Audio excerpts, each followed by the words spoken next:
Assalamualaikum warahmatullahi wabarakatuh. Pemirsa masjidku, semoga Allah selalu melimpahkan hidayah dan taufiknya untuk kita semua ya. Kali ini kita akan menelusuri masjid bersejarah lagi pemirsa. Ya, kali ini kita akan menelusuri masjid bersejarah di kota Salatiga, Jawa Tengah.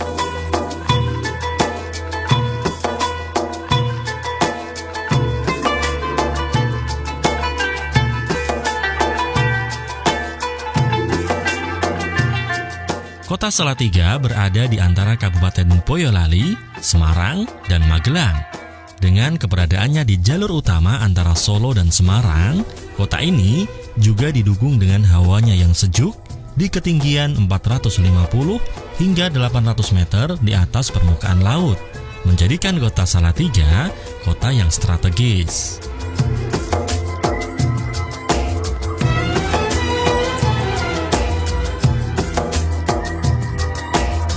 Meskipun kota ini terhitung sebagai kota yang kecil, namun kota ini sudah sejak lama menjadi kota yang menarik untuk dikunjungi. Pada masa kolonial, kota ini dijadikan sebagai kota singgah karena hawanya yang sejuk dan berada di antara jalur utama transportasi Solo-Semarang. Banyak ditemukan bangunan-bangunan tua bersejarah di kota Salatiga. Salah satunya adalah Masjid Besar Kauman Salatiga.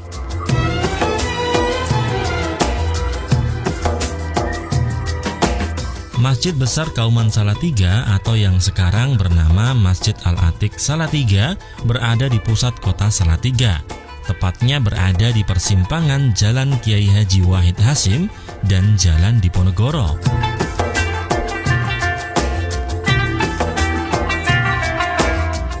Untuk mengetahui lebih lengkap tentang masjid ini, yuk kita masuk ke dalam masjidnya pemirsa.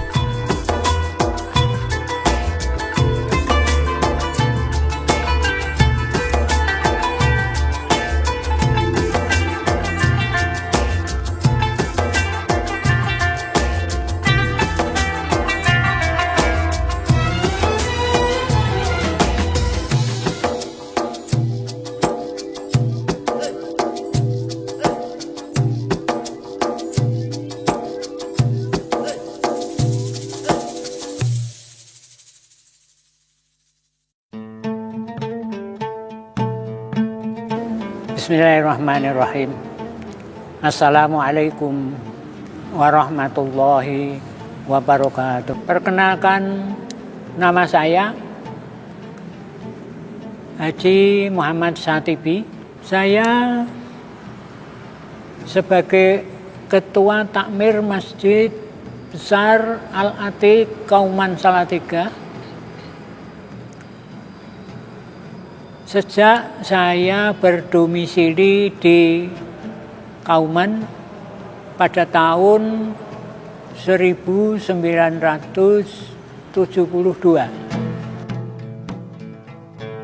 Masjid ini berkaitan dengan sosok Pangeran Diponegoro pemirsa. Pemrakarsa dibangunnya masjid ini adalah seorang pemimpin prajurit pasukan Pangeran Diponegoro yang bernama Kiai Rono Sentiko.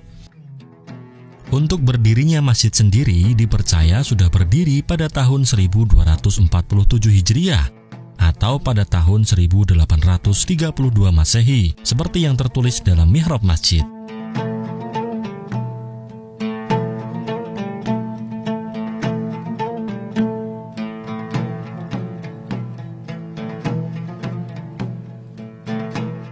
Kiai Rono Sentiko sendiri sebenarnya adalah abdi dalam Keraton Kasunanan Surakarta di masa Pakubuwono VI.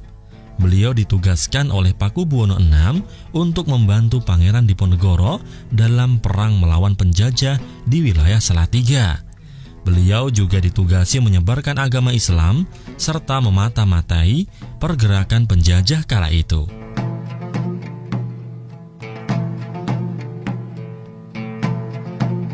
Setelah perang Diponegoro usai, Masjid Besar Kauman ini kemudian dibangun.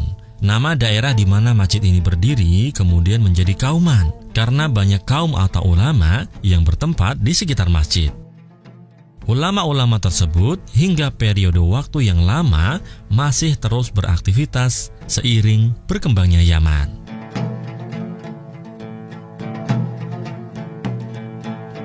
ada Bapak Kiai Zubair. Beliau adalah ulama internasional, ahli falak. Bukunya banyak dipakai rujukan di Saudi Arabia. Kemudian beliau adalah pendiri dan tokoh Departemen Agama pada waktu itu di Kanwil Departemen Agama Provinsi Jawa Tengah. Nah, kemudian mengajar juga di IAIN Wali Songo Semarang. Itu Bapak Kiai Haji Zubair. Kemudian yang lain ada tokoh-tokoh yang lain, tidak perlu kami sebutkan di sini. Dari kiai-kiai itulah kemudian saya juga bisa mengaji, minta saran dan diberi pendapat, saran dan lain sebagainya sebagai kegiatan untuk kegiatan masjid itu. Namun bapak-bapak kiai itu sudah tidak ada lagi. Dan di Kauman ini tidak ada Bapak Kiai lagi sampai sekarang ini.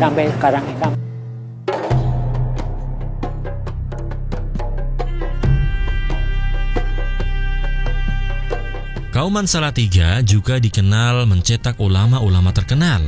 Penamaan Masjid Kauman yang berganti nama menjadi Masjid Al-Atiq ini berkaitan dengan masjid yang sudah berusia lama dan meninggalkan banyak peninggalan kuno. Oleh karenanya disebut Masjid Antik. Untuk mengetahui apa saja peninggalan yang ada di masjid ini, kita temui dulu marbot sekaligus penulis buku sejarah Masjid Kauman Salatiga.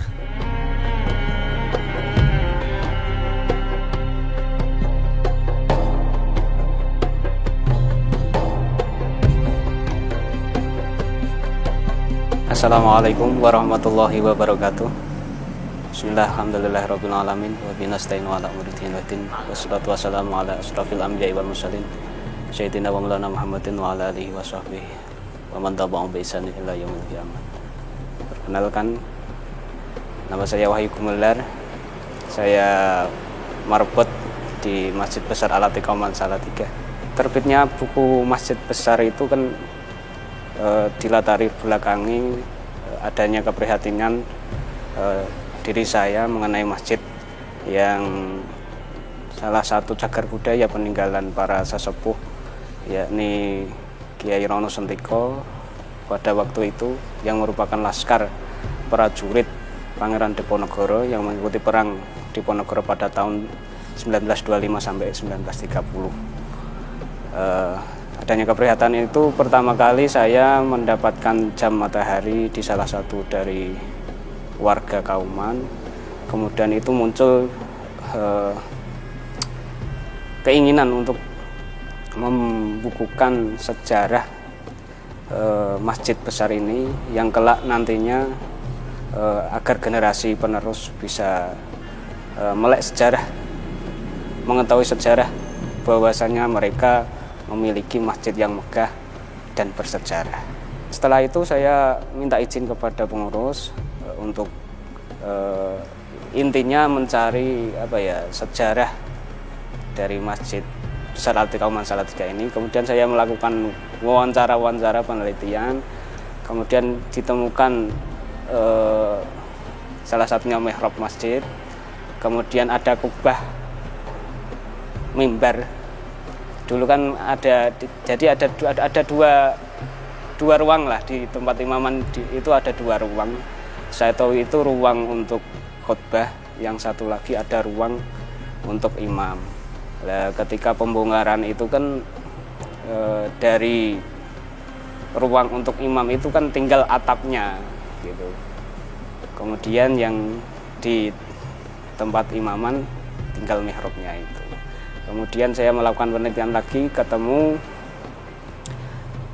salah satunya yaitu hasil wawancara itu ada kayu-kayu hasil peninggalan masjid lama, kemudian dimanfaatkan kembali untuk kusen-kusen, untuk jendela, pintu dan sebagainya. Kemudian ada peninggalan lagi seperti beduk, ada kendongan, ada jam matahari di depan itu. Peninggalan yang pertama ada mihrab masjid atau tempat imam.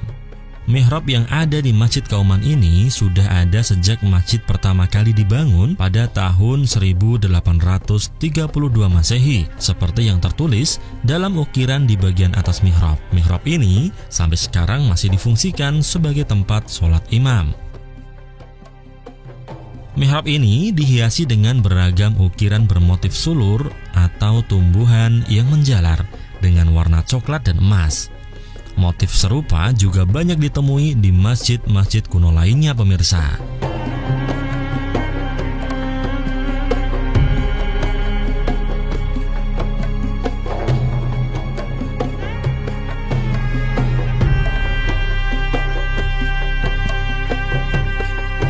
Kemudian ada bekas pagar serambi masjid yang kini dipakai sebagai hiasan ruangan di bawah kubah masjid dan di serambi masjid.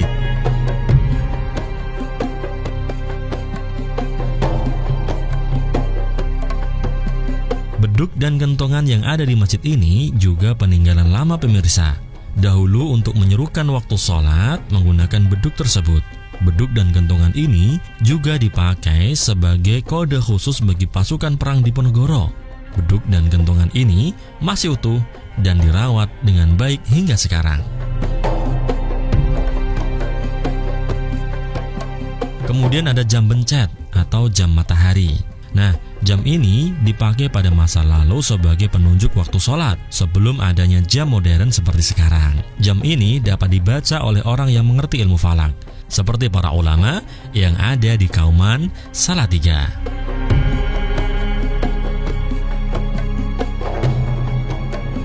Peninggalan kuno yang terakhir adalah atap mimbar yang disimpan karena kondisinya yang sudah tidak baik lagi. Meski begitu, atap mimbar ini masih dijaga keberadaannya, pemirsa. Nah, setelah melihat peninggalan yang ada, Mas Wahyu mengajak kita untuk naik ke menara masjid.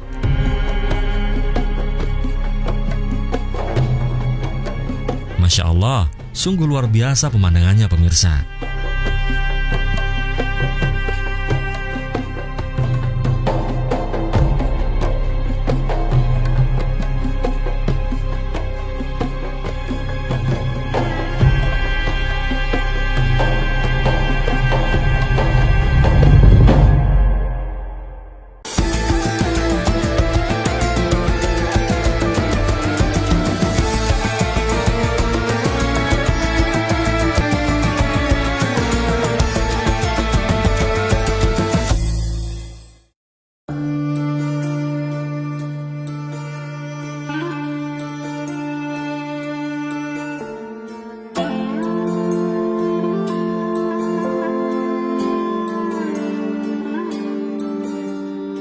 Masjid ini saya masuk masih masjid kuno, masih lama.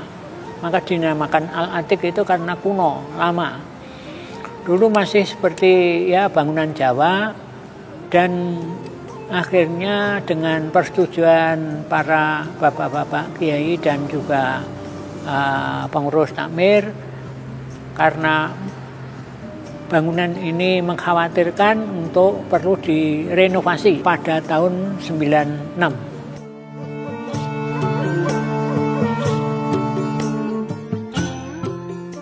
Kalau renovasi sebenarnya sudah sering lah. Mulai tahun 19-an sudah ada renovasi. Karena mengingat bangunan tua, tentunya mungkin ya ada rapuh kayunya, ada bocor gentengnya dan lain-lain. Jadi itu pertama kali lah renovasi itu sekitar 1950. Kemudian tahun 93, kemudian tahun 2004, dan mungkin ada tambahan-tambahan lagi lah tahun-tahun 2019, yaitu pembangunan menara itu tahun 2019.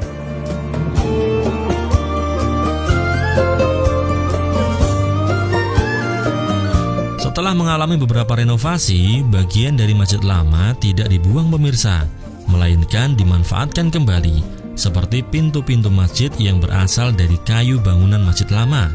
Oleh karena itu, ruh masjid lama dari Kauman Salatiga ini masih terasa meskipun renovasi masjidnya sudah menjadikannya bangunan baru.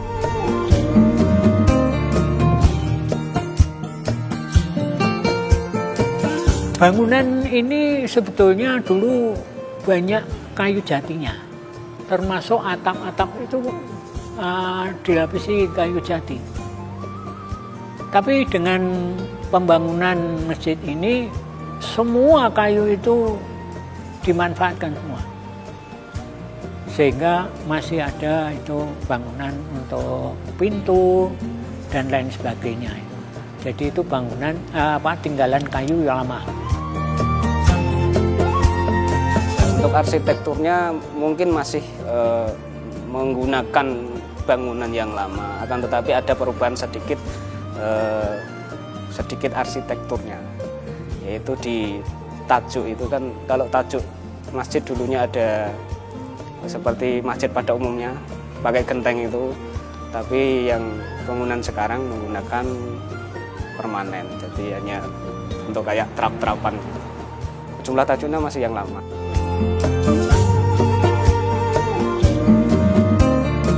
Masjid Besar Kauman Salatiga pernah menjadi kantor pengadilan agama kota Salatiga pada masa penjajahan Jepang atau pada tahun 1942 hingga 1945. Kemudian Masjid Kauman ini juga dipakai sebagai kantor urusan agama pada 1945.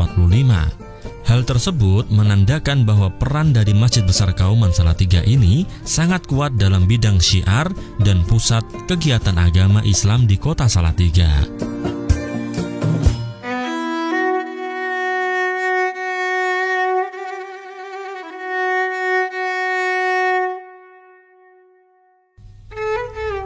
Peninggalan dari kantor pengadilan dan kantor urusan agama tersebut adalah petunjuk arah kiblat yang sampai kini masih ada di dalam masjid. Kalau arah kiblat itu peninggalan sekitar, kan dulu itu Masjid Besar Al-Atiqah kan dulunya di bawah kantor urusan agama sebelum ada Kementerian Agama. Jadi pertama itu kan ada kantor urusan agama, jadi masjid itu dulu dipakai untuk pengadilan juga. Di samping untuk pengadilan juga digunakan untuk menikahkan orang, juga untuk musyawarah. Pokoknya menjadi sentral pusat keagamaan. Gitu. Jadi jam itu peninggalan ketika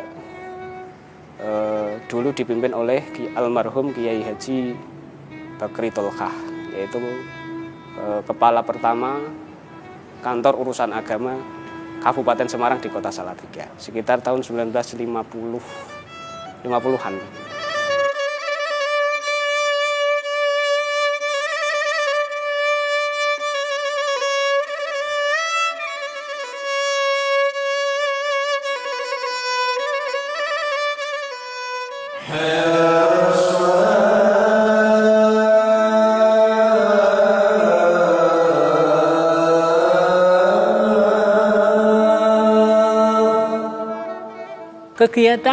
Kegiatan di masjid selain jamaah, sholat jamaah, di mana masjid ini sebetulnya dulu menjadi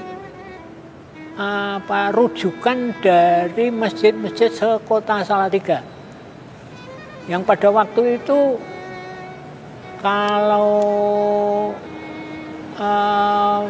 puasa itu ada tanda mercon, ya. Ada tanda mercon berbuka itu dul gitu, sekota Salatiga ini mendengar semua, sehingga di depan itu kalau pas menjelang berbuka ada mercon itu banyak yang melihat sana.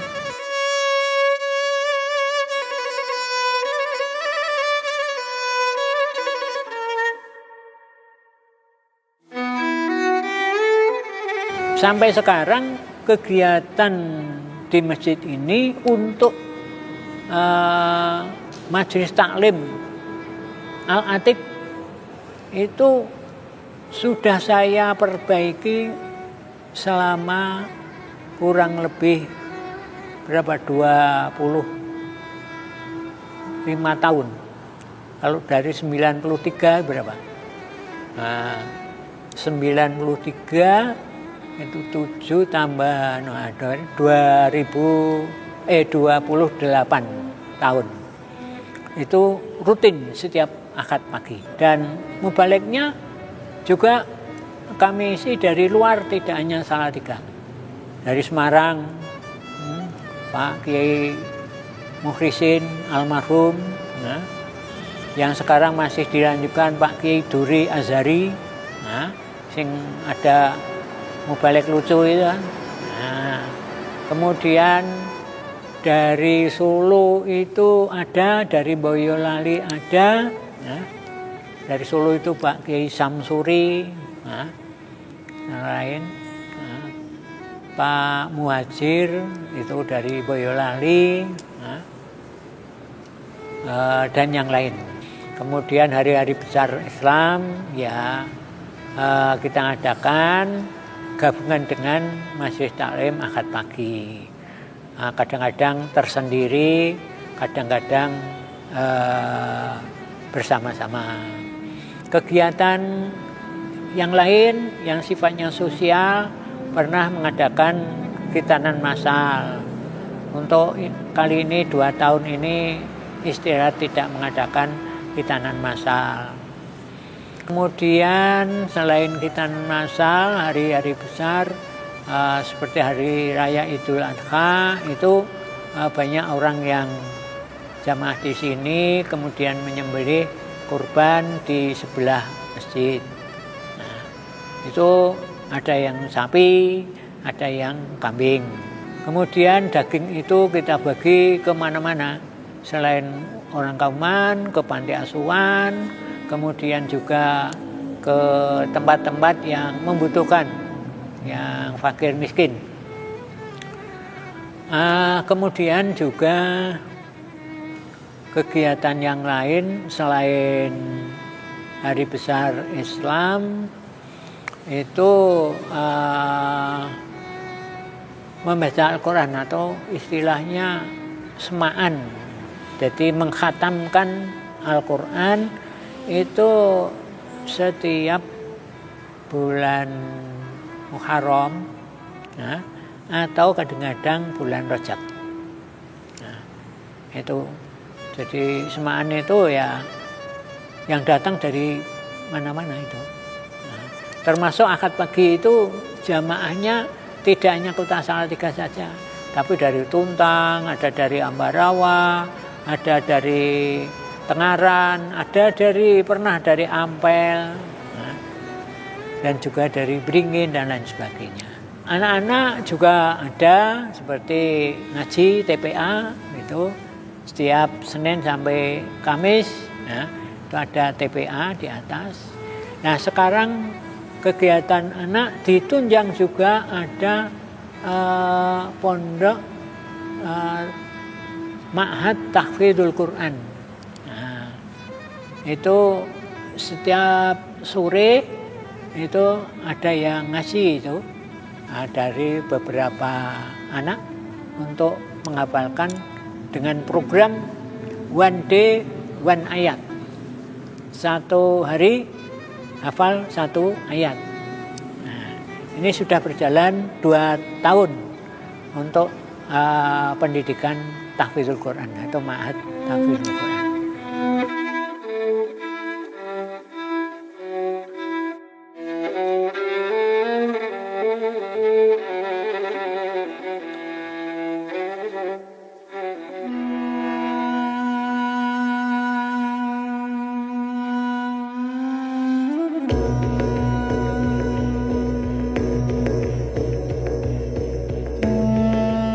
Sebelum Masjid Besar Kauman Salatiga ini dibangun, sahabat karib Kiai Rono Sentiko bernama Kiai Sirojuddin atau lebih dikenal dengan nama Kiai Damarjati sudah terlebih dahulu membangun masjid. Masjid Kiai Damarjati ini dibangun pada tahun 1826 dan masih berwujud langgar atau masjid kecil. Masjid yang didirikan oleh Kiai Damarjati di wilayah Kerajaan Salatiga ini kemudian dikenal dengan Masjid Damarjati seperti nama pemrakarsa masjidnya. Kiai Damarjati kemudian meninggal dan dimakamkan di sebelah selatan masjid. Dahulunya Masjid Damarjati ini digunakan sebagai tempat pertemuan gerilyawan dari pasukan Pangeran Diponegoro, juga sebagai tempat bersembunyi dari pasukan penjajah Belanda kala itu. Namun sayangnya masjid ini sudah banyak berubah pemirsa, dikarenakan masjid ini dahulunya adalah masjid kecil yang semakin terus mengalami renovasi. Berbeda dengan Masjid Kauman yang sejak awal memang digunakan sebagai pusat dakwah atau pusat aktivitas agama.